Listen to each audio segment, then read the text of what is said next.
boardroom. This is the Business of Esports podcast. The fastest growing entertainment phenomenon of this generation. I, Prophet of Esports, joined today by my friend and co-host William Collis. Yeah, we got the book of esports out. It's a big deal. So everyone knows me as the Prophet, William as the Professor.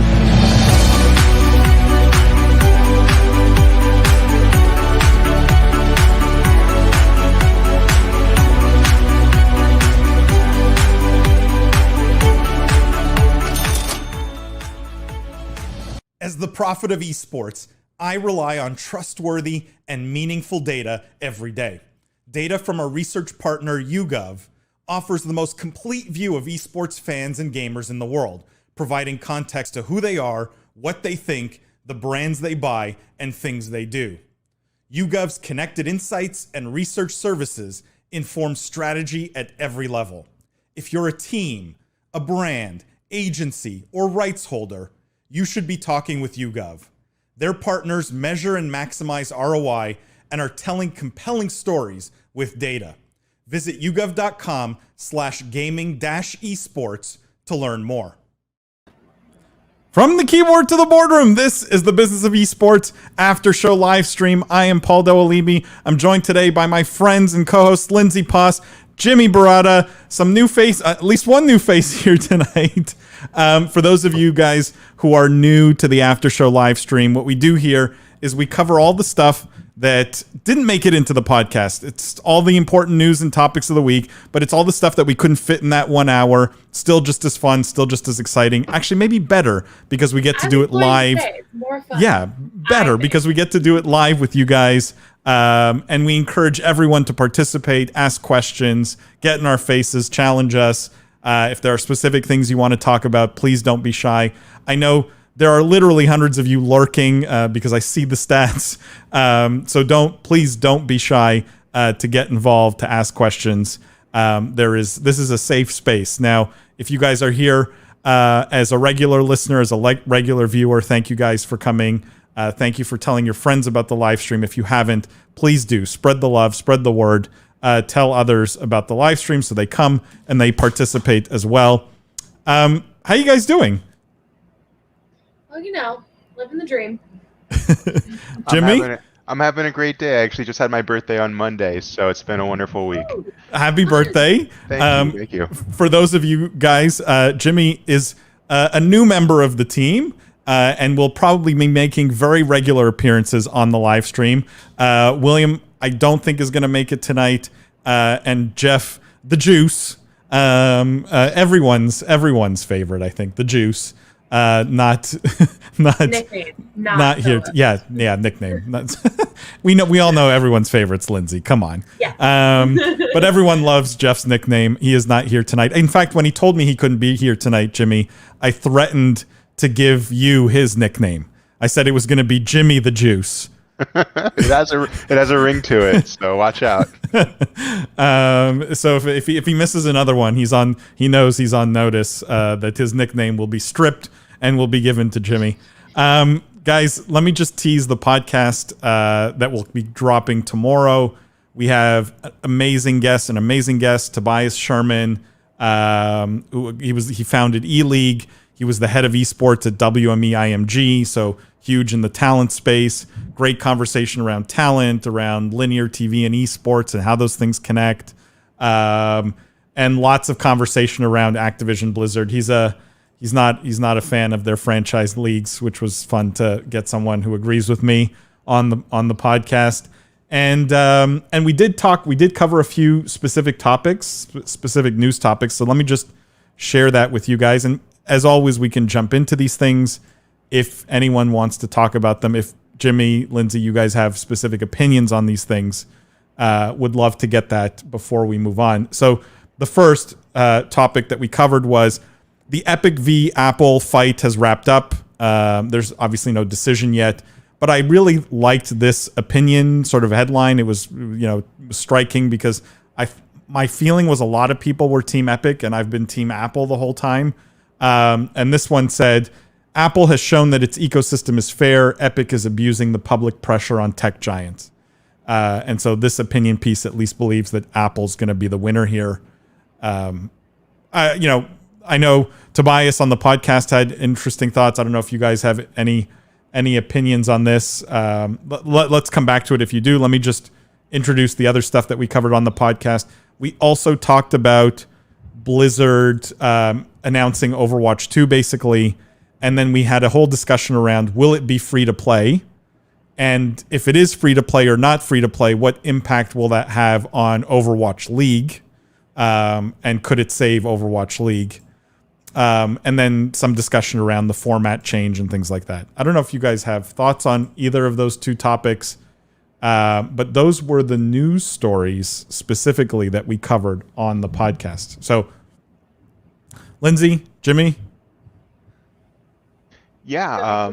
Okay, yeah, I'm sorry, I didn't want to step over your toes. I mean, everything seems interesting to me, and I guess we'll just start with Apple versus Epic, right? Because that was the first one you presented. It's been in the headlines for a while now, and it's these two, billionaire giants that are going at it in a public arena for all of us to drool over and get access to a lot of interesting information that we wouldn't have otherwise known that came out in discovery, that came out in testimony. So one thing I appreciated with that, and anyone that's a regular listener of any of the Business of Esports programming kind of knows Paul's stance on it. I know you've been Team Apple for a while. At the start, I was a fan of Epic representing the little guy, right? And taking some shots at a giant saying, hey, we have billions in the bank too. We can actually make a stand here. But as more stories came out over the past few months, what became apparent was, just because they had the money to take the fight didn't mean it was a good fight to take. They clearly were trying to strong arm a better deal for themselves in the app marketplace.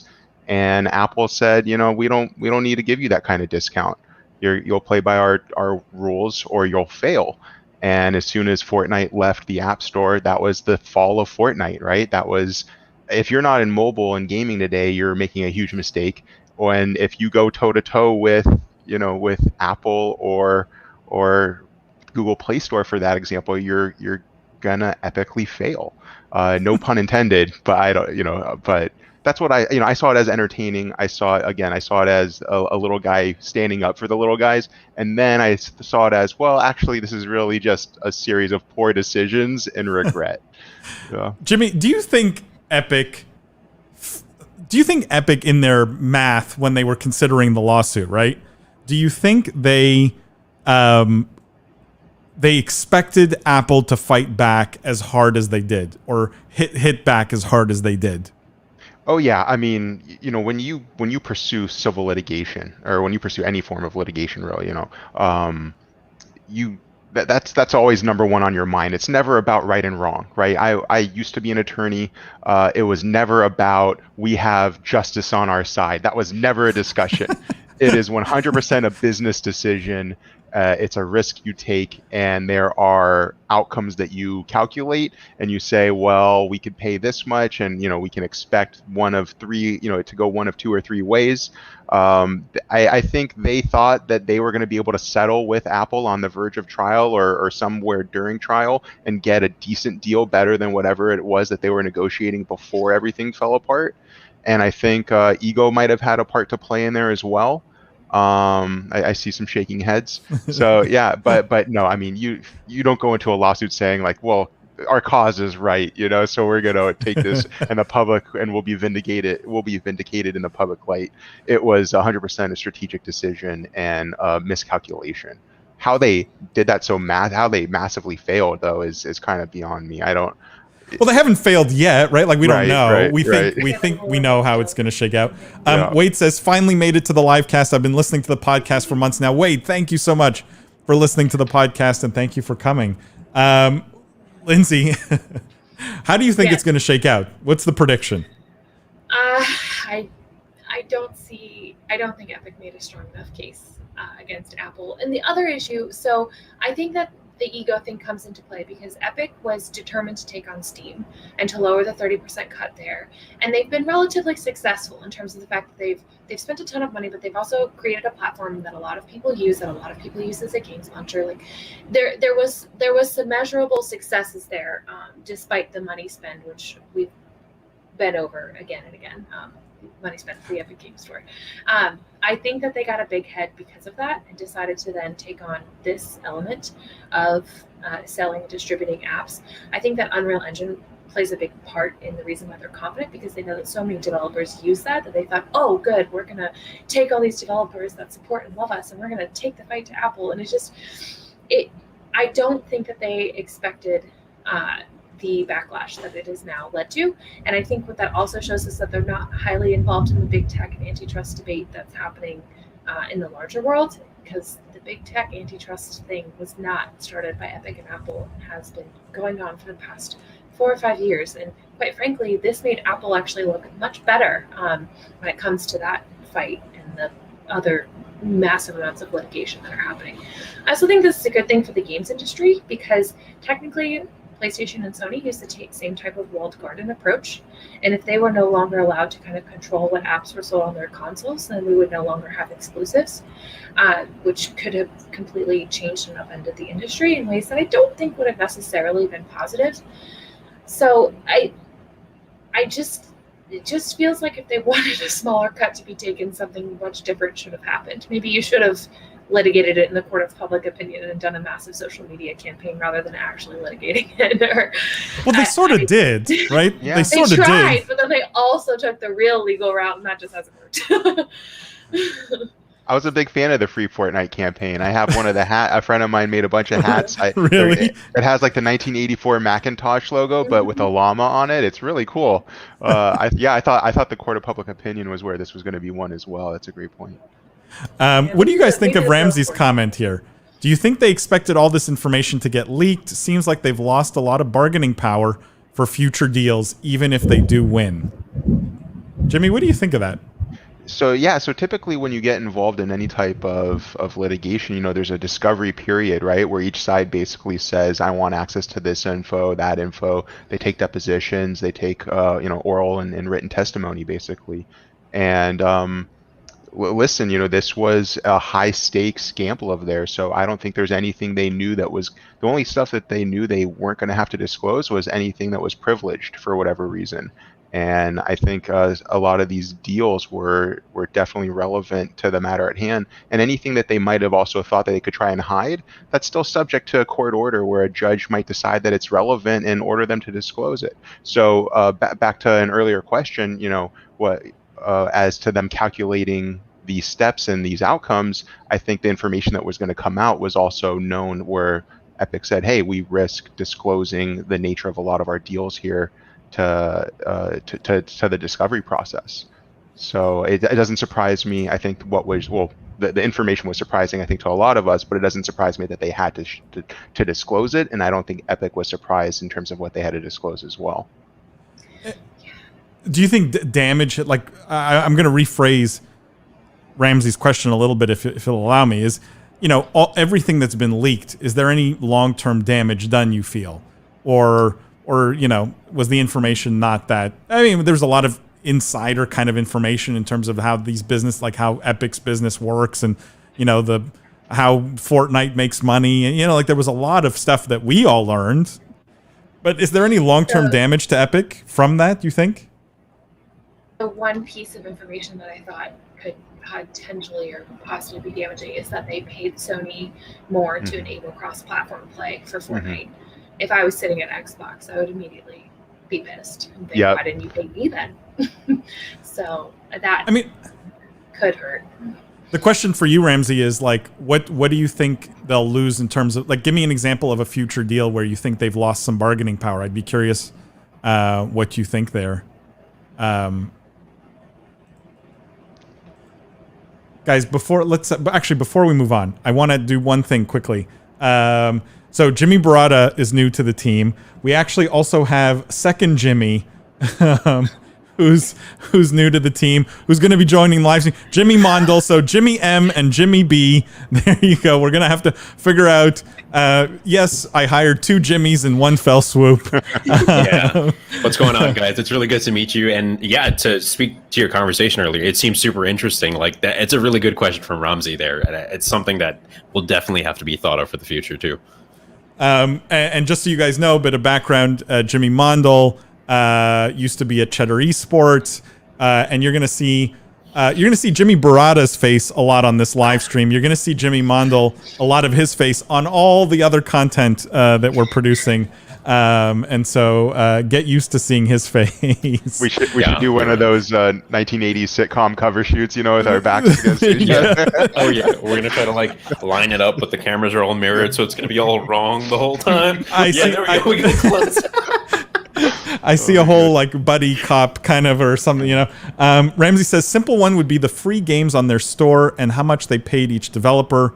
Lindsay comment would make sense for even larger deals. Yeah, I mean that's true.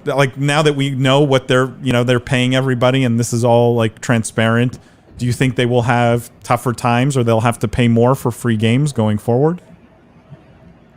To me, that always seemed like a short-term solution, right? They were trying to build this massive community and platform, and to a point, Paul, that you made on earlier episodes, I only ever launch my Epic Games account to get the free game, and then I close it, and it sits in my library, whenever I'm going to play that one day. So I appreciated Lindsay's point more, where we had talked about this in an episode where I was interviewed a few weeks ago, right? Where if you're like Lindsay said, if you're Microsoft and you're seeing that Sony got paid, you're pretty upset because we all doubt that they captured the same deal for themselves. Wade says you need Jimmy John's as a sponsor. It's just natural, right? It's just natural. It has to happen. Is there even a Jimmy John's in New York? So where are you guys located, right? I'm in New York City. For anybody watching, we'd love to know where you guys are from too, but where are you guys located? Guys, I just want to touch on one thing on the Overwatch thing now, Jimmy Mondel, now that I've brought you in here. Because we had a long discussion on the podcast before we move on to some new topics. Long discussion on the podcast around, does Overwatch 2 save Overwatch League? No. No. What if it's free to play? China. What if Overwatch 2 is free to play? Because we're not sure about that yet either. Possibly in the realm of Overwatch 2 going free to play, possibly. Overwatch did a really good job of capturing a large amount of audience that was really just into the lore and storytelling of Overwatch, and not so much of that translated into the Overwatch League. And that goes all the way down to the talent that ends up playing the game, and the talent that ends up playing the game from large parts of the world aren't as good as the talent that's coming out of China, Korea, and not nearly.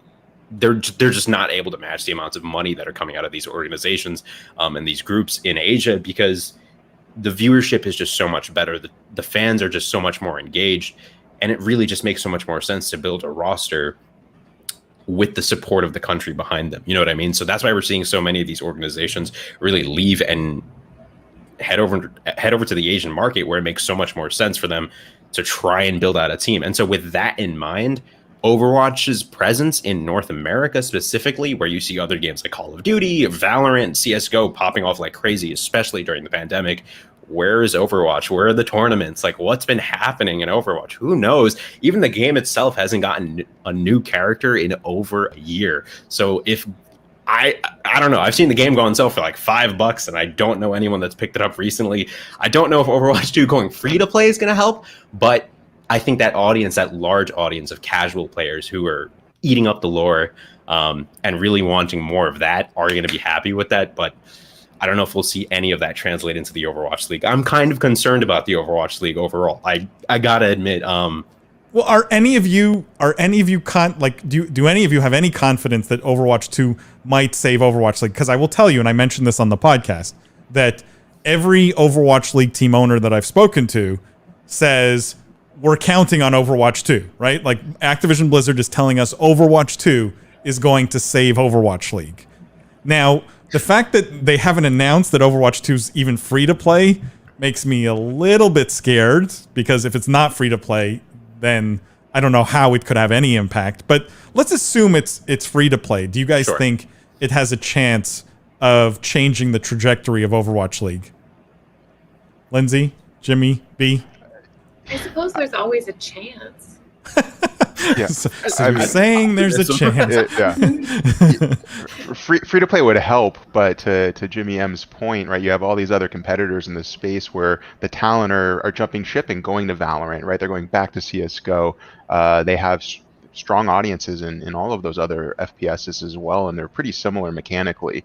So for me, I think free to play would maybe slow down the bleeding a little bit. I don't know if it would right it completely, but obviously if I'm an investor with tens of millions here, I'm going to try and be optimistic, but I since I don't have that money there, I'm not.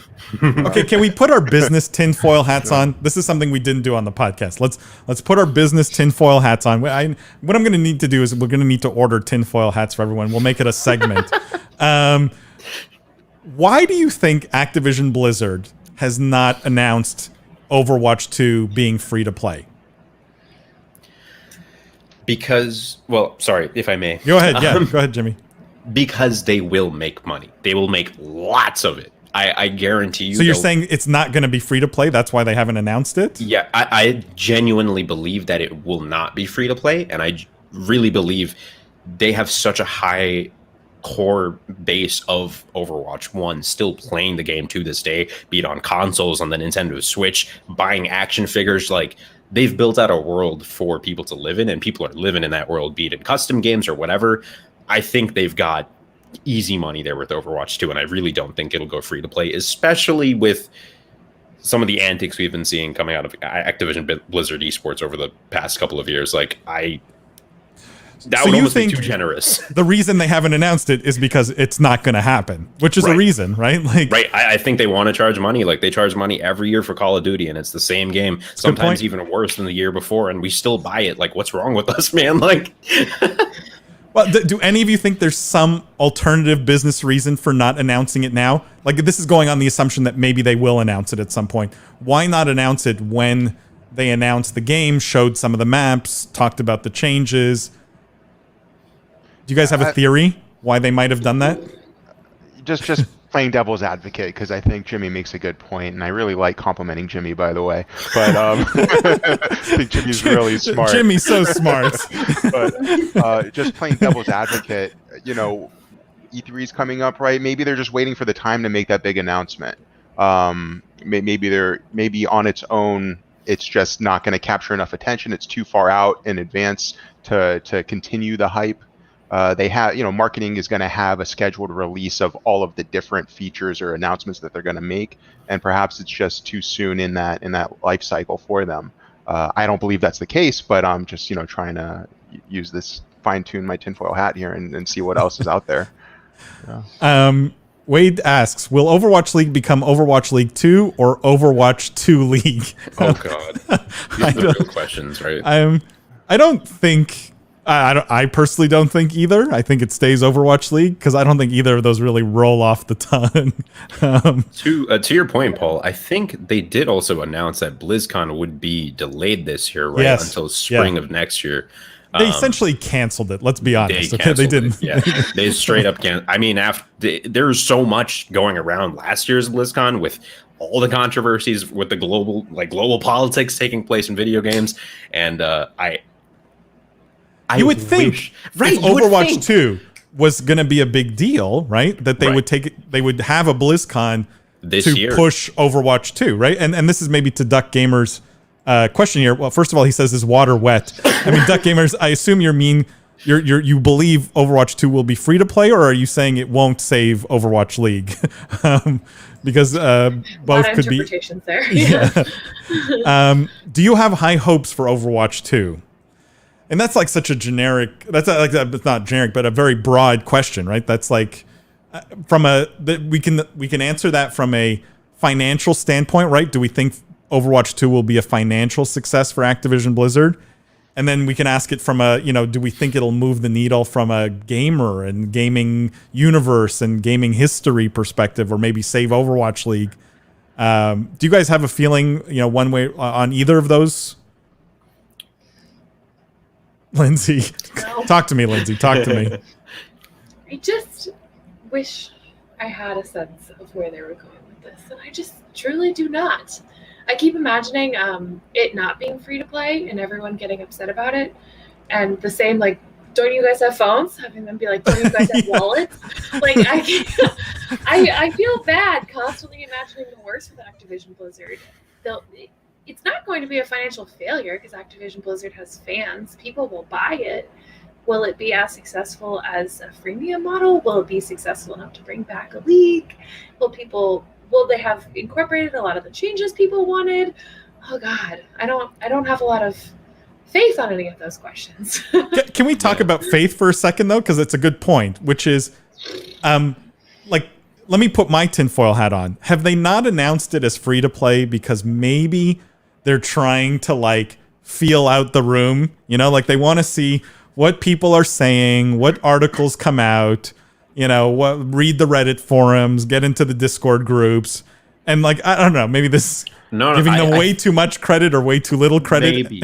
I think it could go either way, right? Like, I think you bring a valid point where they really have to feel out the room, especially because Jeff Kaplan left the team. Like, that's the heart and soul of your entire game. The guys who's been giving fireside chats with the gaming community.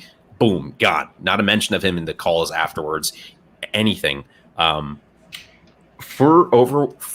had a great point to something you guys were saying, and it's totally gone. Overwatch 2. Yeah, it's ultimately they're not changing enough for me as a consumer, right? As an end consumer, you're actually making the teams go down to 5 people instead of 6 people, which I understand to make it easier to view. But the fact that in the middle of an ongoing league, you're axing a position from every single team and just pretending like it's okay is just a little rough, you know? And so I hope for the best. I hope they kind of go freemium just because I know a lot of people are going to play it then. And it could be a lot of fun. And if it is, then they've got something good in the bag, right? And they've got the microtransactions already loaded up in the game. So maybe there's potential there to do really well and see a resurgence in Overwatch. Like, it's a cool world. It could be really good, but it could be They're awful. consistent, right? They've been consistent. They axed one person on the Call of Duty squads, right? Call of Duty is one man down, and now they're axing one on the Overwatch. They're just trying to reduce the team. This is how they reduce the team owners' costs, right? Oh, we just eliminate players. Exactly. They eliminated players. And something that worried me earlier that I forgot to mention was the contenders program. They got rid of their entire tier 2 scene, which, I mean, they didn't get rid of it, but they just made the incentives that much smaller, which saves them a lot of money, but dwindles your talent pool. And if the official teams that are in the league won't even field a B division team because it doesn't make financial sense, you think it makes financial sense for anyone else to try and get invested in it? Like, what an image to put out for that first season of the Overwatch League. So hopefully they're able to sort something out there too. I want to just read some comments and then we'll move on to other news, guys. Jeff says, where is Professor? Jeff, Professor had some personal things to take care of, but will for sure be back next week. The question I have for you is, where is the juice? Hello. Mr. Cohen. Ramsey says timing it before launch, maybe. Ramsey, that could be. But I don't know why you would like... I feel like that's something you want to just let people know now and let the hype build. Like, I don't know why you would just drop that right before launch. Like, by the way, it's free. Like... Well, it's also a little bit of a dangerous game. Yeah, because you may get a bunch of negative... Free. Right. If it's not free now, now you announced it. Is everyone going to be pissed? I don't know. Including the shareholders, right? Yeah, exactly. True. Yeah. Wade says, tinfoil time. Imagine the hype they would receive if they quietly rolled it out free to play without hyping it up themselves. The market would hype it, just like Baby Yoda. I mean, that's just... the chance of that happening, I think, is 0. I don't know if you guys feel differently. Yeah, the only time like we saw that happen with Apex, and that was like a once in a lifetime. Like, whoa, Apex just came out of nowhere. Everyone's playing it. Like, whoa, I don't know if that'll ever happen again, to be honest. But if it does, like, cool. I think there's too many people like asking questions about Overwatch. You know what I mean? Like, it has so much attention. So there's so much pressure. I just don't think you can get away with like quietly doing anything with Overwatch right now. Well, especially when it's sorry, go ahead. Especially when it's I just lost the word, but a follow-up. Yeah, like a sequel. Right, sequel. Yeah. Thank you. yeah. It left. Ramsey says, or maybe they're waiting to see how gaming events pan out post-COVID to modify their financial projections for free-to-play versus paid. It's an interesting thought. Yeah, I did hear that a lot of these teams were expecting for homestands to be regular things and to sell out a lot of tickets and merchandise to supplement their income for the actual team. How much of that share we were expecting to get from those sales, don't really know, but that's something interesting to think about. Yeah, it's just, it seems like I really hate when companies don't have conviction around a strategy, right, Ramsey? Like that scenario you just proposed, well, plausible, like would scare me to death if that was the reality. In other words, like then the management team's going, well, let's see how this does before we commit to this, as opposed to saying we're committing to this because we believe this is the right thing for the game, for the ecosystem, etc. So I mean, we'll see how that plays out, guys. Let's switch gears a bit. Let's talk about Valve. Valve in the news, and here the report is Valve is secretly building a Switch-esque portable gaming PC. Let me just, before I throw it over to you guys, I got a ton of flack from other members of this cast on another live stream, okay, when we talked about a dedicated mobile device that Qualcomm was building for gamers, okay? And the point I made was mobile gamers, there is some segment of the mobile gaming market, I think, that wants a more hardcore experience. They're maybe not ready to spend thousands of dollars on a gaming PC. Maybe they don't want to play on PC or console for whatever reason. They love mobile gaming. They love mobile games, but they want to be extremely competitive, okay? In that context, and do you think something like this from Valve will succeed? Do we think there's a market for a Switch competitor from Valve? And what do you guys think it will look like? Like, who's the audience for this? Who are they really targeting? I'm thinking about, demographics from a product perspective and go-to-market perspective. Okay, first, Jimmy, Lindsay? I was very much team Qualcomm. Yeah. Making the mobile device. You and I were the ones who really correct. Hammered that point home. So this proves we were right. Right, Lindsay? Yeah, hello. Right. I know. And everyone crapped on us, and I am just happy to put this check back in the win column for me. But anyways, no, I think this is good. I mean, the Switch has been wildly successful, and to be honest, that's a little bit of like the Nintendo type of magic. Anything Nintendo does is pretty much wildly successful, and they have a very specific business approach that's worked for a long time. So obviously, people who have tried to replicate that have failed. But I am, I suppose, less enthusiastic about this one than I was about the other one because I really saw the other one hitting the developing market in that world very well. I less so see that with this one. That doesn't mean that it can't be successful in developing markets. I just am not sure I understand the product well enough to know if they're going to target like North American and Chinese markets versus, markets like India and Brazil. But that being said, if any product like this is done well enough and it gives more serious gamers the opportunity to practice with places or in places and with materials that might be better if you're a lower income serious gamer, I think it has the potential for success. I'm not sure that I understand the unique positioning of this one as well as I did with the last one. Yeah, so unlike the last one, just to give you guys a bit more info, there's no pricing on this, okay? The rumor says it'll have a touch screen, it'll have a touchpad, it'll have buttons, triggers, dual joysticks, it'll run Linux, and it will run an array of what they call specially optimized Steam titles. Now, I don't know if that means just like Dota and Counter-Strike or what that means specifically or anything in your Steam library. But it says it's going to be called potentially Steam Pal, which I think is a terrible name. That is the worst. What? No. Oh God, yeah, that sounds so dirty. You can't unhear it. So the issue for me, I'm sorry to interrupt. Yeah, but no, go ahead, Jimmy. You had asked earlier about demographic, and that's the issue for me, right? Because as a Steam user and gamer, I don't like controller. I used to be a controller player. I'm not going to go back. I'm a mouse and keyboard gamer now. I prefer it. And if you're going to force me as a Steam user now onto some portable controller, I'm probably not going to have a good time. And anyone that's a mobile gamer now, or at least the younger demographics, are reliant on their mobile devices, right? They're lower income families. They're lucky to have a phone, or if they're not lucky, they're just that phone serves other purposes that's more useful to them. And gaming is just one of those categories for those users. So, I've had more portable gaming devices than I can remember. And I would love for one that captures my attention and that would satisfy me as a consumer. But the older I get, I think the more set in my ways I become, which I think is common for all of us. And it's hard right now because this is a vague concept, right? Where we don't have a lot Right. around it.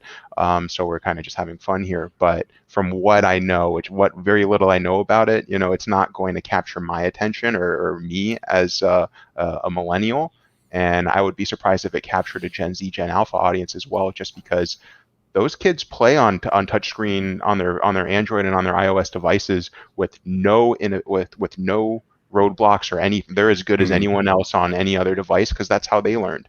But do you buy, Jimmy, the premise that Lindsay and I both agreed on the last time we talked about a subject like this, right, with that Qualcomm device, that there is a segment of the mobile market that wants a more hardcore device, like piece of hardware? And do you to think that point, exists? I think that is the whole, right? Like between the Nintendo Switch being popular and the PlayStation Portable and hardcore mobile devices, like there's no premier place to play AAA titles on the go. You have to buy an iPad, right? Like an iPad's probably the best. iPad to get xCloud or something else of the sorts, but if you could get it in a PC that is portable, it could, like that whole like RPG playing, like my mind for the demographic is middle-aged men that play RPGs that are playing these AAA titles on their PCs and already have them, but still want to take that single player experience like Cyberpunk 2077 on the go. And I think that's like the AAA, like to your point, AAA high performance titles. And I think to Valve's point, I think they're going for a pricier entry overall because where we their see hardware usually is right? Exactly, like their right, the VR Right, VR right. product, the Valve Index is like the most expensive consumer VR. So I think they're aiming for the super elite user, wherein like this is just going to be a toy to supplement your Index and the rest of the things you've got going. To Jimmy B's point, like I totally feel you, man. Like I am totally the same way. There's no way I'm playing any of these games with a controller because I have this amazing computer, this wonderful mouse, this great setup. I'm going to use it, definitely going to use it. But to Paul's point, there are those people that definitely just enjoy kicking back and spending thousands of dollars on something crazy like this. And I think it will be thousands of dollars.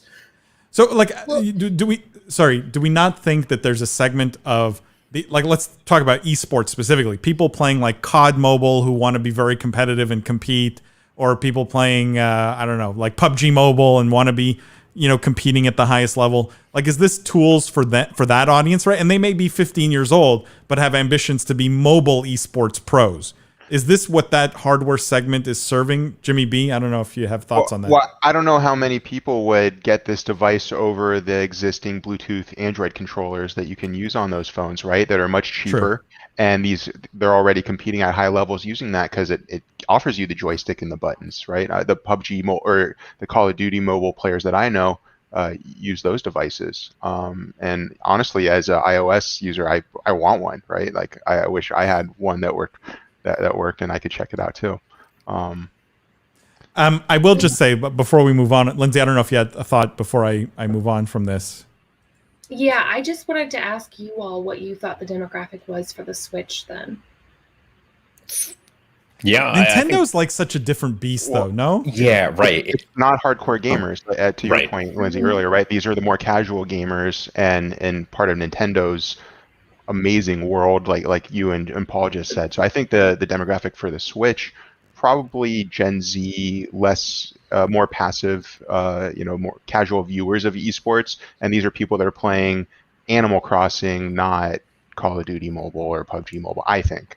Right, and fringe users, right? Like people just getting into harder games, like Breath of the Wild's a great introduction into RPGs. Wild, yeah. Exactly, it's just like these it skews way lower than I think what the Valve product will end up going for. But yeah, I just completely agree with you guys. Like I think to Paul's point, I don't think this is serving that high-end mobile audience. Whereas like you see the Asus like ROG phones, like, with the giant fans in the back of them, like that's like Call of Duty Mobile. You're going to be gaming. Your hands are going to be cold as ice. It's going to be beautiful. It's crazy some of the phones they're coming out with. But yeah, I think definitely like two separate worlds, like one super splurge PC. They're going for crazy setups. And I think that's like one world that we should definitely explore too once this thing comes out. guys, I would have one last thing on this because I just thought about it. But like, you guys I don't know if you remember, but Steam made these things called Steam machines at one point, right? No one bought them. They were a terrible piece of hardware that no one wanted. Yeah. Like, why is Valve making hardware at all? Right? Like, this is a company that can't put out a new game in 15 years. Like, why They've are we also putting... failed at consoles before too. I that was like my kind of first thought was this, because we've talked about the previous device, and that one was a very unique take that I think is going to succeed in developing markets. This one, I'm like, haven't you guys tried this like 7 times? Why don't you just give it up? Like, why hardware? What's the big idea? Yeah, the controller was really interesting to me personally because it was like there were touchpad joysticks, but they were really accurate with how they tracked your fingers. So people were buying these Steam Links and the controller bundles, tossing the links, and then just using the controllers for random things because the link just became inept. Like, you didn't need it. All you needed was an Ethernet cord to plug into your TV, and it worked the same anyways. I asked the same question. I'm like, Valve, what are you guys doing? Like, the index was really good. Make a new Counter-Strike. Right? Like, why are we wasting time with hardware? It's interesting, though. Pathfinder says, hello, friends. Love the live streams. Pathfinder, welcome back. We love you. Great to see you in here. Gabriel says, that is a bad name for it. Yeah, Steam Pal. I really hope that's not what they go with. That is so lame. I don't know who thought of that. It's your sauna companion app. Wade says, love my Switch. After working all day, I don't have to sit at my desk to play something. Yeah, that is the use case, right? Mm-hmm. And I think that, look, if they do come out with it, it will have some audience. But I don't think it's gonna, it's not gonna set the world on fire here. Let's move on, guys. Let's talk about Fanatic. Fanatic in the news. Everyone knows esports team and brand Fanatic. And the headline here is esports brand Fanatic raises $17 million for Asia expansion. Basically, they talk about how the investment will accelerate Fanatic's growth in the Asia Pacific market with a new strategic partnership that will incorporate the expansion of Fanatic's base of operations in Japan and support for its Rainbow Six Siege team, which plans to relocate to the country. And so let me just tell you what I thought was interesting about this. It's not so much the size of the investment or what they're doing with the money. It's the where I thought was very interesting, that this was more Japan focused and not China focused, or at least China centric when you're talking about expansion into Asia. I don't know if you guys have thoughts specifically on that or on this financing, or how you guys feel about how Fanatic fits into the team ecosystem in general from a business standpoint. Anyone have thoughts on this? I mean, Fanatic, to my understanding, Fanatic has headquarters in London, right? So they're already more worldly, I think, than other orgs because they're not in the United States, and they understand the importance of the UK, of Europe, of Asia, of Latin America on the esports market. All of these places obviously have thriving esports scenes, and I really think the only limitation, honestly, is outdated infrastructure and lag for the competitors, right? Where you have a lot of people saying we just don't have the resources to compete at the speeds that North America and certain places in Asia have. So for starters, just Fnatic being where they are, I think they're going to look at things differently than the rest of us. And I think I told you this once before, Paul. My very first meeting in esports with FaZe Clan, I asked I looked Greg Selko, the former president, in the eye, and I just go, how are you guys not in China right now or in Asia right now? What are the plans there? And they didn't have a great answer for me at the time. And that brings me to your question just now, which is, well, this is really Japan, not China. So, I want to do a little quick off-the-cuff research right now in the middle of the talk to figure out the numbers behind Japan to see what justifies it. I applaud the move to Asia because it's a dominant esports area. You see people like Gen G that are bridging the gap between Western and Eastern esports. But as for the Japan question, I don't have that answer for me right now. We could pose some theories there. Yeah. I mean, apart from the financials, which I'm not too well versed in for specifically Japan, I do know that, in the past few years, they repealed that gambling law, which prevented a lot of esports tournaments from even taking place in the first part. And apart from that, like Japan had already, even with that law in place, had been producing powerhouses in multiple different game titles. with those restrictions in place. So now with those gone, we're seeing them pop off in Rainbow Six Siege, especially Apex Legends. They're dominating Twitch on that front. And in Valorant as well, we're seeing a really, really large interest there. And so just looking at those 3 titles alone, you can see that I think it's smart to forecast that within the next couple of years, Japan will definitely be on the up and up in terms of esports importance. And I think a gaming influence overall too, right? Like whenever we look at Twitter analytics or like a year in review for gaming, Japan is always at the top of Twitter trends. And I think that's something that's not going to change. And it's only a matter of time until, this sort of globalization happens with what's going on in gaming in Japan and really hitting this side of the world. Yeah, I mean, we've definitely seen a trend that Japan is, esports is growing there, and obviously there's good things happening, and we've done lots of stories about new things coming out of Japan, and I wonder how much of Fnatic just looked at this and said, if we're looking at the curve, right, the growth curve, Japan is still lower down on that curve than China, and so there's just more opportunity for growth here, right? Like, everyone knows China's a huge market for esports. Everyone, who has a team or something is doing something there. Mm-hmm. And so Japan maybe just seemed more differentiated as a strategy. Maybe they felt there was more white space. Yeah, I also think an important part to look at and not ignore is the cultural aspect of it, just because the Japanese aesthetic is prevalent throughout esports and gaming. It is probably the most popular thing. Just, this neon, that's like the Tokyo lighting, you know what I mean? Everything from there. So Fnatic already with their rebrand in this past year, already looking a little more edgy, a little more future based. They've already started putting out streetwear. They already have their own merch. It makes sense to go to Japan. You're going to want to immerse yourself in the local culture. If you've got streetwear shoots from Japan coming out on weekly, these drops are being photographed in Shibuya, like the most iconic places you can imagine. I think in terms of cultural influence, Fnatic really could be looking for a resurgence, right? Because Fnatic back in the day, early 2000s, they were the team. Not so much in the past couple of years. Where have they gone? They've rebranded now. Maybe this new side of the new era of Fnatic is Japanese. Like maybe that's the new thing that's going to be coming around. So I think there's something there. Lindsay, if you buy Jimmy M's point, right, then it proves sort of the whole narrative around esports teams as media companies more than anything else, right? Like it's just, if they're worried more about cultural impact and, content in the right places and locales, you know what I mean? Like, does this confirm it for you if you buy that point? Oh yeah, that I think has been something that we've seen more of a trend, and now adopting kind of popular culture and Japanese streetwear and all that stuff in a rebranding just proves it even more, for sure.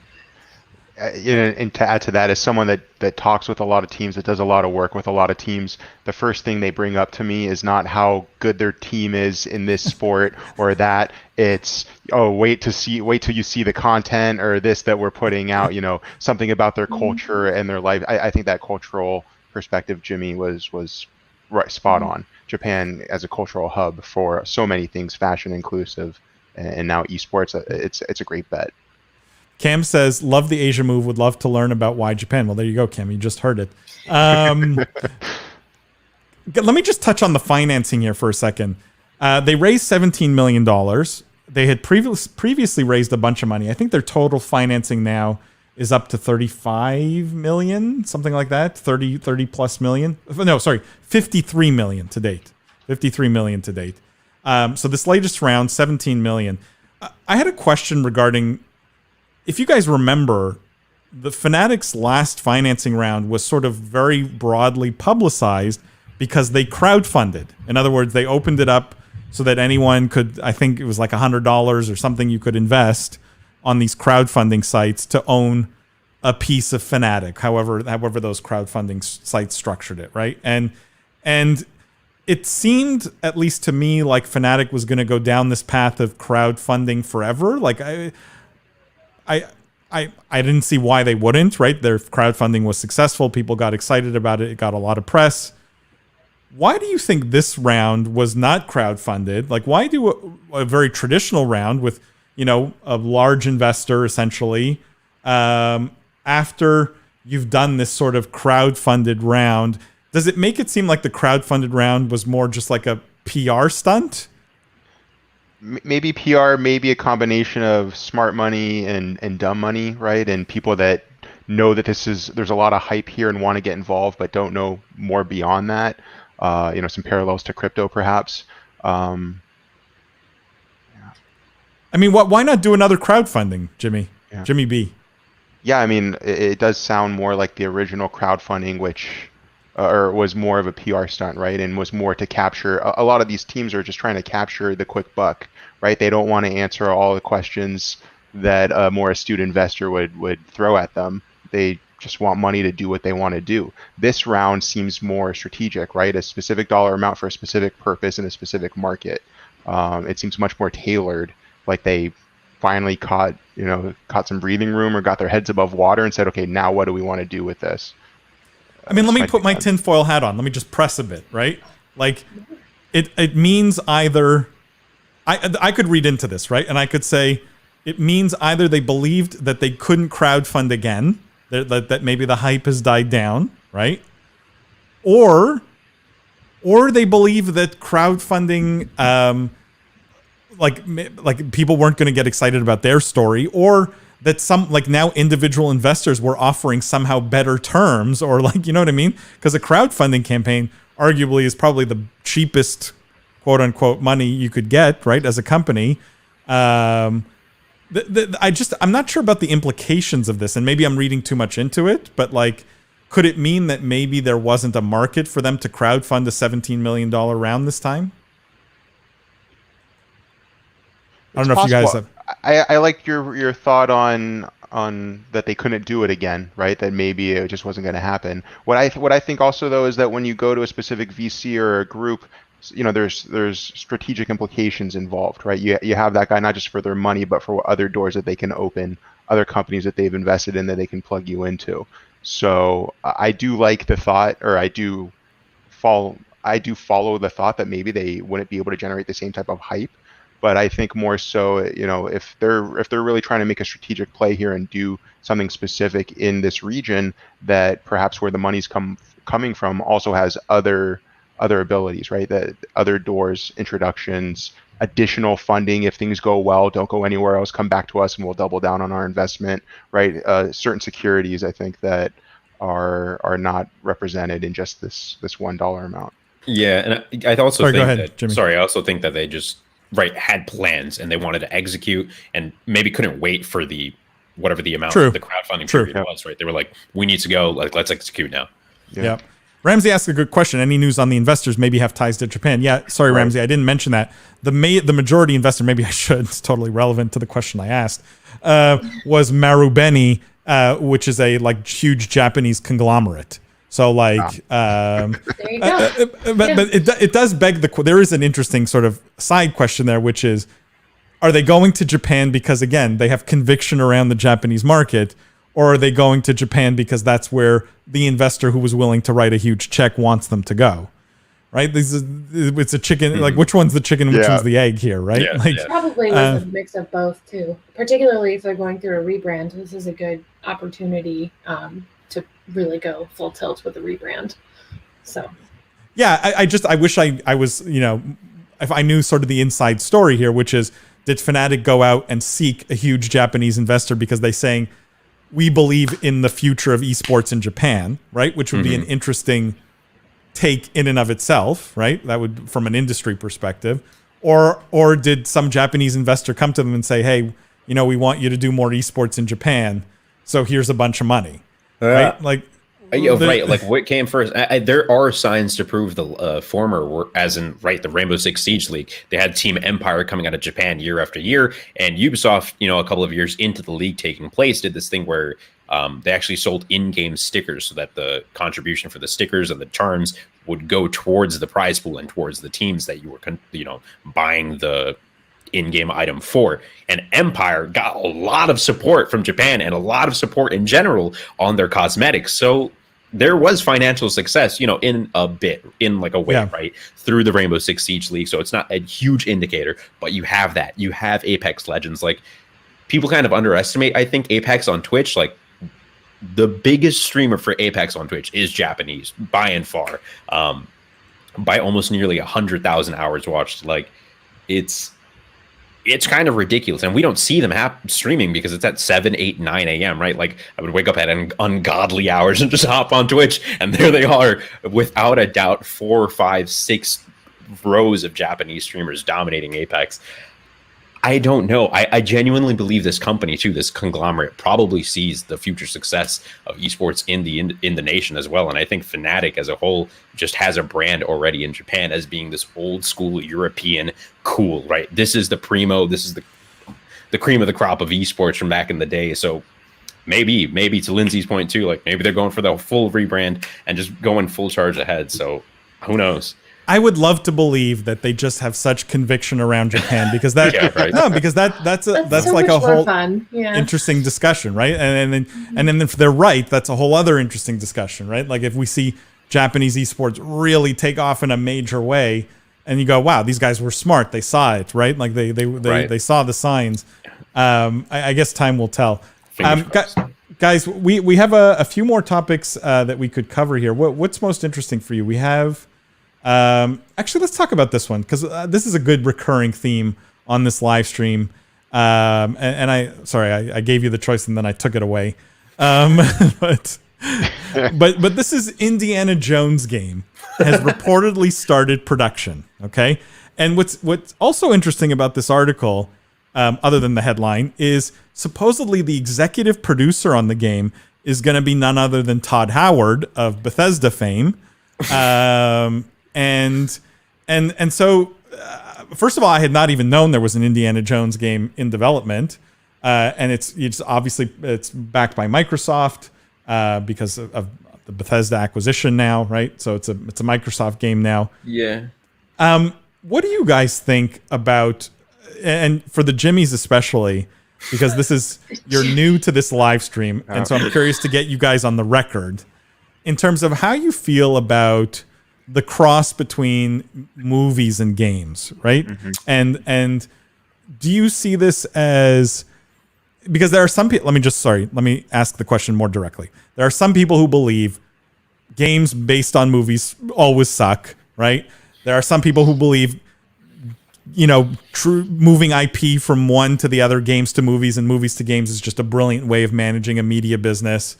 Where do you guys fall on this spectrum of how you feel about games based on movies?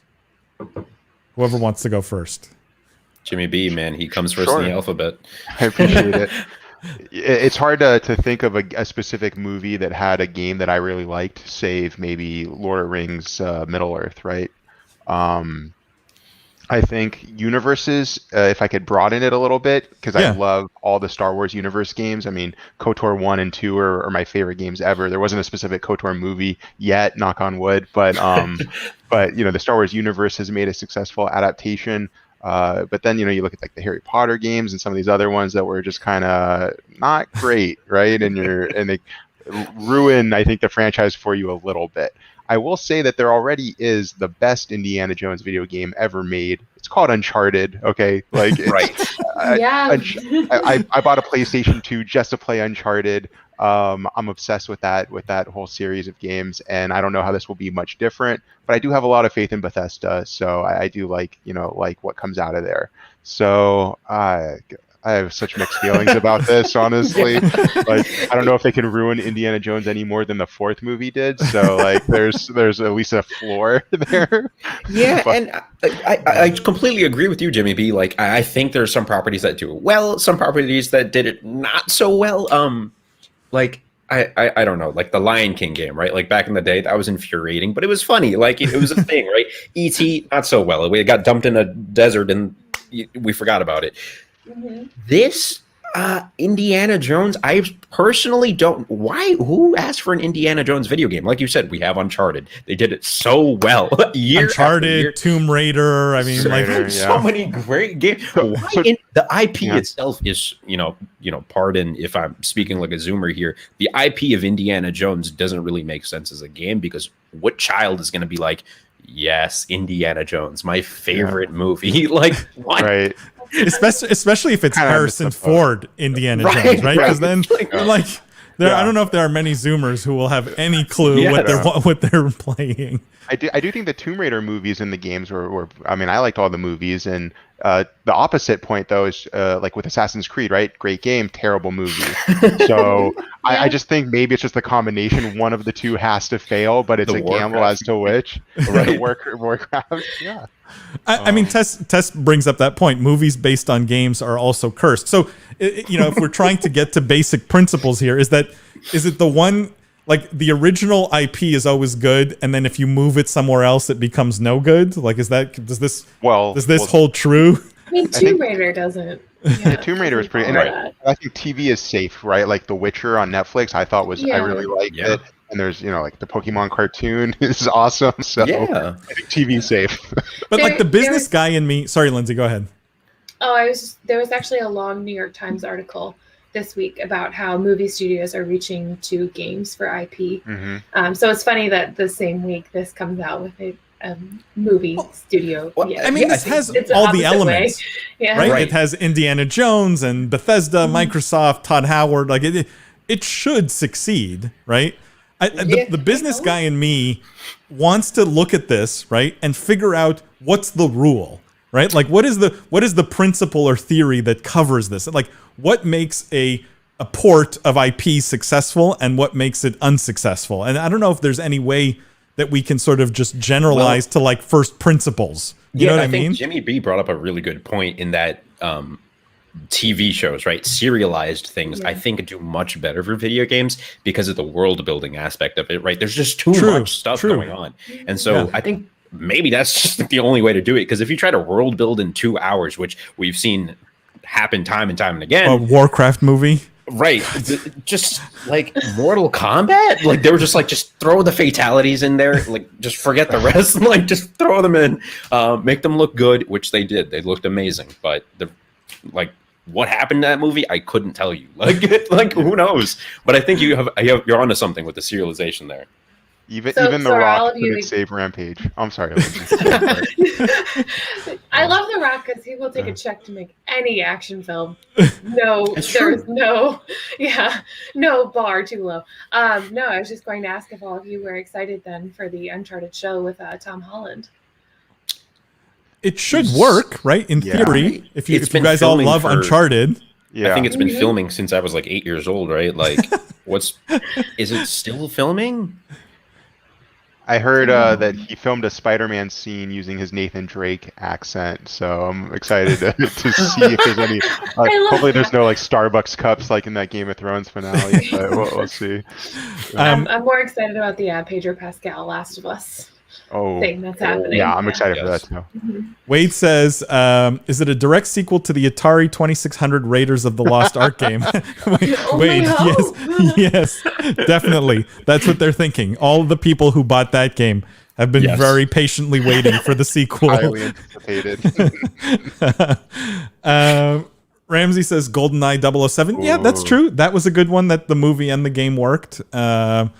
Although, that did work. I'll just leave it at that. Cam says, on paper, this should be a hit. I agree. On paper, it has all the pieces. Jimmy B, sorry, go ahead. Well, on paper, I think they all should be hits, right? Like, all these games have amazing production quality from voice actors to actual actors using their voices, right? High-level sound production, immense scripts, writing, rewriting, right? Like, on paper, all of these should be hits. Converting books into games or books into movies. On paper, it always makes sense. Part of it, I think, might be the culture aspect of it, where you have these people in film and television that aren't gamers themselves. And to Jimmy M's point, right, they can't build that world because they didn't live in it the way we do. So, I mean, Henry Cavill is a huge gamer. Maybe that's why he's a dork, right? Yeah. So maybe that's why he's so good at Superman and Witcher and all these, traditionally nerdy things that we're all into. I don't know. Wade says the Sonic movie broke all the theories. I don't know, man. The Sonic movie did a couple of things. I haven't seen it yet, but from my understanding, it's very Deadpool-esque humor. Should I go watch it? Have you guys seen it? I haven't. But to be honest, after Warcraft, I gave up on movies based on games. I just said that's it. I'm too traumatized. Never again. Tess says Jimmy M is on it. Hours and hours of gameplay hardly ever translate well to a single feature-length film. Medium matters. 1,000% agree. Tess. Actually, guys, before we get, we have one last story here. Before we get to it, I just want to put an ask out to everyone watching or everyone who watches this after the fact as a VOD or whatever else. Would love for you guys to send comments, send ideas. We will need, for the two Jimmys, they will need their own nicknames. And so I want to hear some suggestions for what we could do for Jimmy M and Jimmy B, because I don't want to keep doing Jimmy M and Jimmy B every week. Yeah. It's way too much of a mouthful. I don't know if it's show appropriate, but my Warzone group calls me Thick Boy, so I'm just throwing that out there. Whoa, that's quality, man. If we got Thick Boy on the stream, Thick Boy Summer. I also don't want to have to say Thick Boy 50 times a live stream. So, Thick Boy, what are your thoughts on the financials in Japan? All right, let's move on here to the last story, guys. This one. Actually, no. Oh, sorry. What am I doing? Before we get to our last story, I have something really cool this week. We have, as you guys know, this live stream and the Business of Esports is sponsored by YouGov. They're incredible partners. They have the most incredible data in the industry. If you guys are like, if you're a marketing person, work at a brand in the esports industry at all in any way, their data is really invaluable from a decision-making perspective. And they actually sent me a bunch of really interesting statistics this week on esports betting and also the Riot Apple debate. So I just want to bring up some of these and get your guys' thoughts, because there's a few of these that are really interesting. They polled a bunch of people, right? They do these huge surveys to sort of understand what people like and what people are doing. Let me just throw out the first stat. The first stat's kind of generic, and I think no one's going to be surprised by this. But 50% of people in the US, 18 to 34, say they're either diehard esports fans or they watch gaming streams. Is anyone surprised 50%? Yeah, 50 of 18 to 34 in the US either consider themselves diehard esports fans or watch gaming streams. Anyone shocked by this? I was surprised. That's a big number. That's shocking to me. I don't know. 50 is a huge number. Half? Die hard, right? Or they're watching like streams, Twitch, etc. I guess there's room for interpretation on the question. You know, I hang out with a lot of 14 to 18, and so it's much higher for me, so that seems low to me. But yeah, I mean, if I'm looking at the 25 to 34 range, I guess that evens it out. Yeah, I suppose. Yeah, I guess. It's just crazy to hear. I guess it makes sense, really, considering everything that's been happening in the past year, like how popular Warzone is, like in all of these other games. Like, it makes sense, but just to hear it, I guess, from a statistical standpoint, is ridiculous. 50%. Damn, that's impressive. Well, it's impressive. Let me touch on the esports betting stuff, because you know I've in the context of EEG and some of the things I've talked about from an esports betting perspective, there's really interesting stats here on esports betting. In the US, just in the US, supposedly 15% of all adults would say they're interested in esports betting, which is a lot. If you think of like the number of US adults, this is a very large number. And what's interesting is the crossover between sports and esports is much larger than I think even I expected. I knew there was like a lot of potential cross-sell, but supposedly almost 20% of American NFL fans would be interested in betting on esports. 26% of NBA fans are interested in betting on esports. So you have like literally almost a quarter of the two biggest, you know, traditional sports like leagues and populations interested also in betting on esports. Lindsay, sorry, I don't know if you have thoughts on that. Why does that surprise you? Why does that crossover surprise you? I knew there was crossover, right? Because I think people who like to bet, right? And will bet on anything if they can. But I think there was always in my mind a stigma coming from the traditional sports people around esports, right? Like, this is for kids, this is, right? Definitely. And to have a quarter of the betting population of these two huge traditional sports say, hey, I would also bet on esports? Yeah, I think it's in no small part due to the NBA 2K League's efforts to really Totally. legitimize. Like they worked with the NBA hand in hand over the past couple of years to upend what the 2K League used to be, and they've got most of the brands working with them now. And they did stuff in China too. That's the biggest thing for me. They did the 2K League Combine, I want to say, in China. I'm not sure what it was specifically, but the 2K League is active in China, and so what that says to me is that they, you know, if they're talking to this audience that already knows betting, especially in the context of basketball, if you've got money coming in from all these sources and they're, you know, like you said, people who bet are going to want to bet, I think it really just makes sense. A quarter is surprising, but I think to Lindsay's point, totally makes sense. Like, I think 50% I can't get over.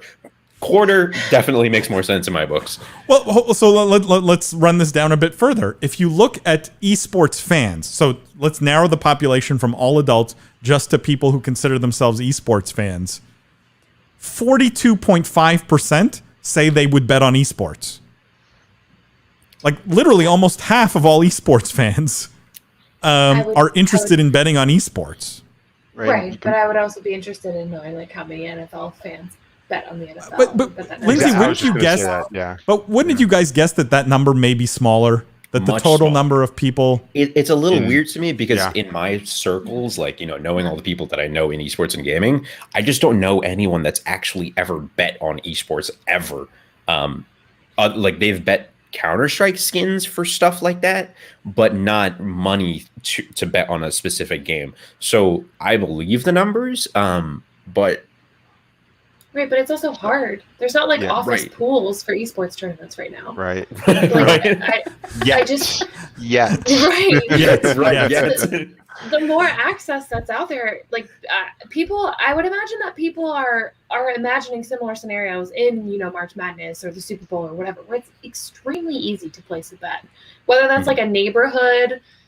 I mean, my mother-in-law does those little scorecard things every year where it's like $20 to enter or whatever. And if you have a 7 at the end of the quarter, you win. I don't know. When those kinds of things become more accessible, when people decide what medium to watch these on and it's consistent, when there's a league that has set rules or that people can follow very easily on a familiar medium, looking at you, Overwatch League, your exclusivity with YouTube. When all of those things happen, when the accessibility raises, I think that people can absolutely imagine. I don't think people are imagining doing it right now in the way that you might think. I think people are imagining the ease and accessibility with which they can bet on other things or have seen other chances to bet and saying, oh yeah, I would do that for esports, provided that there's an opportunity. So also to your earlier point, Lindsay, the fact that like we don't currently know what the percentage of, you know, football, for example, enthusiasts bet on football comparative to the entire football, you know, demographic. You know, take that to esports here and see how large it is, especially with 2K. I think that's just a cry for soccer, for every industry to follow the basketball and 2K's, to Jimmy M's point, to follow their success and their partnership and what they've done, right? If they converted a quarter, or at least if they were interested, a quarter of all fans to bet in that field, why wouldn't every other sport do the same and say, hey, I already think everyone should have followed the NBA and 2K because how successful they've been, FIFA in particular, and in soccer, but traditional football, but yeah, I would love to know what percentage. Oh, no, please cut me off. Go for it. The sports thing, and the quarter of NBA and the fifth of NFL players. That doesn't surprise me, not because the NBA in particular has been spectacular about incorporating esports. I mean, even the players themselves are super into it. But I don't see that as the driving factor for people being both NBA and esports fan. I see it more as an age thing, because with baseball, the average person is like 60 years old, and I bet the crossover there is like 3%.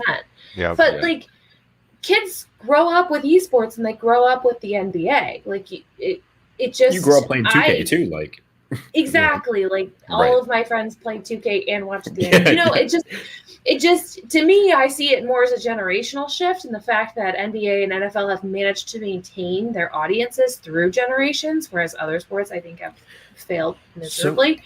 And that's why I see that crossover happening. No, I mean, you really raise a great point. In baseball specifically, how much do you think baseball and overall, Sony may have shot themselves in the foot by creating MLB the Show to be exclusive to the PlayStation console. Like, would it have been bigger? Would its cultural impact have been bigger? Right? Would people be betting now on MLB the Show matches if they were able to play them from a younger age? I don't know. It's just like they had the perfect storm of things going against them in the terms of baseball, whereas the demographic was old, no one was able to play the games, and it just kind of disappeared. Jimmy, it's like show business, because that would have been the perfect segue to our last topic. But Jimmy B, did you have a thought on? I just want to add one thing before we transition, and I hate putting him on blast, but you see Chris Park, who was an executive in the MLB, and he left to become CEO of Gen G, right? Mm-hmm. And that kind of just, I think, perfectly embodies what we're talking about here. Yeah. Guys, just one last thing from this YouGov. From these YouGov stats, super interesting, because we talked about the Epic Apple lawsuit. What YouGov did was they tracked something called a daily brand health tracker, okay? And they look at 2,000 brands, and they're able to basically gauge how certain groups of people feel about those brands. And in this particular case, they looked at how gamers and gaming entertainment enthusiasts, i.e. Twitch viewers, feel about the Fortnite brand and the Apple brand and the Epic Games brand. And what they found was the score for the Fortnite brand is decreasing at a higher pace than the score for the Apple brand, okay? And however, the Apple brand has taken a hit among that audience. So it's not like it's got off scot-free, but the Fortnite brand is declining at a faster pace. The score is declining at a faster pace than the Apple score. Which one's higher, though? The Apple score has a higher satisfaction score, what they call it. Yeah. And so it's interesting because, Epic's play, if you look at just the data here, is not really working, right? Like, Fortnite's taking a worse hit in the minds of gamers than Apple is. That shows to me 2 points that we discussed actually at the beginning of the show. One, Fortnite probably could have won the battle of public opinion, or in the court of public opinion, had they pursued a free Fortnite campaign instead of a Epic versus Apple campaign. Yep. And the second point is what we also said is Fortnite's definitely dying, right? Like, it's just it's had its moment. It did amazingly well beyond all expectation, but it's done now. Yeah, it comes down to, is Tim Sweeney trying to build because he keeps talking about this other verse, right? He wants to create the place where everyone can hang out for years and years to come, and he's got something up here, right? It's working, and it's working well, and he has come up with all these collabs over the past couple of years that have blown the game into the spotlight time after time. I can only think that he's going for the longest play here, and that Fortnite will not go away for the next 20 years and will continue to ebb and flow in and out of the limelight. I genuinely believe that. He might, or he might be totally distracted by this lawsuit and lose that opportunity. Guys, I just want to say quickly again, I want to wrap this up. Everything we just talked about, all these insights pulled from YouGov profiles. They're the most complete and granular data set for understanding what the world thinks and does. Please go check out yougov.com/gaming-esports for a bunch of free esports and gaming reports. Also, go show YouGov some love. They're tremendous sponsors, supporters of the live stream and of the business of esports. So that's yougov.com, and I'll put it in the chat, yougov.com/gaming-esports. Please go check them out. Let me just read some comments here. LinkedIn user says, "Hi, Lindsay."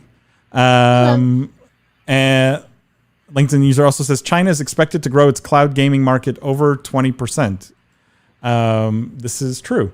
Guys, last topic. And Jimmy M, you totally segued to it. And unfortunately, I had to do all that other stuff before we could actually talk about this. But this is about PlayStation, okay? PlayStation in the news. And the headline here is PlayStation seemingly teases more games for PC. And the headline's sort of innocuous, right? Like you can't read much from that. But really what the article talks about is that PlayStation is planning or continuing to essentially bring many more of their first-party releases to PC. essentially no longer exclusive just to PlayStation consoles. And they're talking about, ones like Days Gone and Horizon Zero Dawn, and Days Gone's coming supposedly to Steam. And so PlayStation seems to be putting more of their content, more of their games on PC. Do you guys read anything into this article? Is it, we've had so many conversations around exclusives, how important they are to console cycles. Why do you think PlayStation would want to be bringing more of their first-party titles to PC? Does anyone have a theory on that? Just off the cuff, I would think it would be to build and maintain the user base. These games also came out 2 or 3 years ago, so there's not a lot of they're not inextricably linked to the PS5 console cycle. And putting them on Steam is definitely a way to get, I suppose, more interest in the games. Supposedly they're bringing... It's a way to build goodwill with gamers, that's for sure. Supposedly they're bringing 41 games, guys, to PC or to Steam. And right now there's 24. So there's a lot that they're planning on bringing to Steam, clearly, going forward. So, I think they saw great success with Fortnite, right? And maybe they want to replicate that in some way. I doubt they're orchestrating the same types of deals and payouts that they did with Epic, with Steam and other PC gaming providers. But to Lindsay's point, right, they want to build goodwill with these users, and this is the future of gaming, right? It's not exclusive. It's putting your titles in as many hands as possible for as cheap as possible, if not free, and microtransactions or other long-term plays to monetize are better than a high paywall and an exclusive title that also requires you to buy an outdated console, or not an outdated console, but you know what I mean. Yeah. 100%. Jimmy B, do you think there's a future where then exclusives don't exist? That's, as of right now, that's hard to see, but I think there's a future where PlayStation has their own PC store, and maybe the exclusives live there, but it's still a PlayStation. You can play on PC, but you're buying it directly from the PlayStation store. I would see that as the next move in that direction. But I would hope so. Well, it's hard, right? If you look at music as a direct parallel, you still have exclusives per label, but you can listen to almost everything on one of the various streaming providers, right? So I see them kind of following similar shoes as the streaming, as what streaming did for music. I would see Steam and the iOS store, I suppose, Epic, comparable to Tidal and Spotify, etc.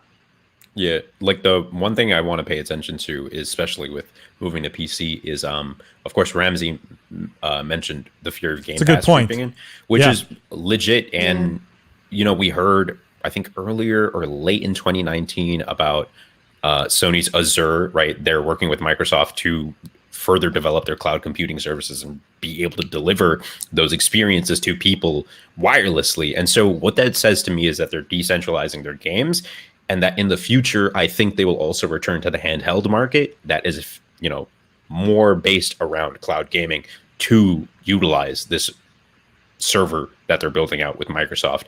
That's where I think it's heading. And to the point of no exclusives, I think Jimmy's B's exactly right. The PC is going to be the playground for both of these things.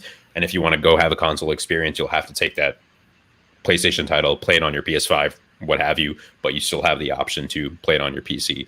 And the same thing will apply with Xbox, is what I'm imagining. Lindsay, how much do you think PlayStation here is doing this just because they're worried about Game Pass? It's a very real possibility. Game Pass is pretty quickly snapping up a lot of the subscription service market, and they're doing a great job with it. So obviously, PlayStation has to compete. Like, do they feel like this slows down? Like, do you think someone says, maybe I won't subscribe to Game Pass because, I'm trying to think what the thinking is. Maybe I don't subscribe to Game Pass because now I don't need to buy a PlayStation to play Horizon Zero Dawn or Xbox. I think it would be more so now I don't need to switch over to Xbox to still to get access to more games. I'm not 100% sure about that. I don't know how many people have both PlayStation and PC. I don't know if they're just trying to get their games to survive better on PC, so that then they have basically like 2 markets to play them on long term. But certainly, like they have to come up with something creative to compete with Game Pass, short of creating their own version of Game Pass. And this is a good place to start. More access to your games. The other thing in here that I found interesting is, PlayStation clearly has no problem paying Steam's distribution cost, right? Jimmy B, you brought up a good point. Like at some point, maybe there's a PlayStation store that's on PC, right? That's its own storefront, its own launcher. But the fact that they're choosing to go with Steam seems to tell me, and probably are willing to pay Steam's distribution tax, seems to tell me that they really probably care most about distribution here, right? They want the largest audience to see these games. And so that could be the tactic to fend off Game Pass, right? I don't know. It's an interesting one.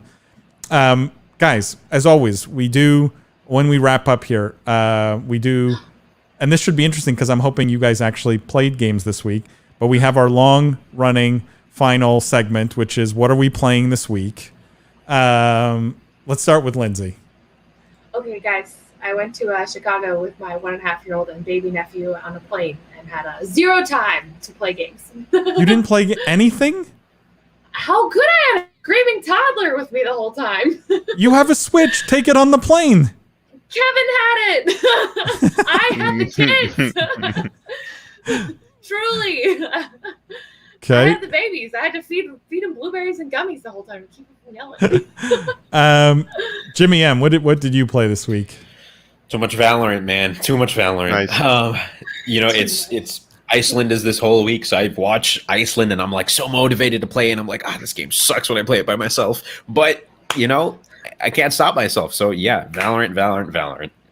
And Jimmy M, just because I know I didn't do it justice, and I want to have it in this episode, just for everyone listening, like the 2 seconds on your background and what you've done in gaming and esports. Oh, 2 seconds. Okay, so started off as a semi-professional player in various first-person shooters, moved up to commentating because I realized a lot of these tournaments had people commentating them that I was like, they really have no idea what they're talking about at all. So I was like, let me do that. And so I started doing that, worked in showbiz, doing commentary for 3 years about, ended up on Cheddar Esports, worked there throughout its entire life cycle. That was awesome to do. And then from there, just gone into show hosting, and now I'm actually going to be working with Paul on something pretty big coming up. So that's exciting. Can't say yet, but it's coming.